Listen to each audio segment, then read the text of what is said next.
జీవుల యొక్క కర్మగతుల్ని మొత్తం అవలోకనం చేసి తరించే అవకాశాలు ఏవేవి ఉన్నాయి, వాటిని సాధించడానికి వీళ్ళకే అవకాశాలు ఉన్నాయి అనేది కూడా మథనం చేసి మహర్షులు తేల్చి తీర్చిదిద్ది ఇచ్చిన తీర్మానం నామస్మరణాదన్యోపాయం నహి పశ్యామో భవతరణి.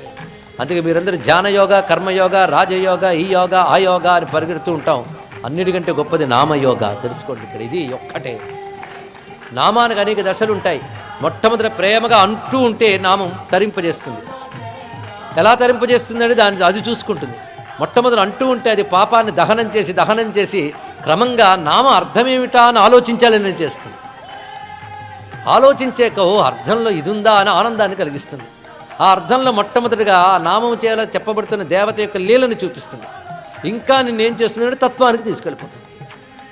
ఇది ఎలాంటిది అంటే నారాయణుడు నారాయణ నారాయణ నారాయణ నారాయణ అంటూ ఉంటే ఆ నామం అంటూ ఉండగా ఎలా దహనం చేస్తుందో మనకు తెలియదండి.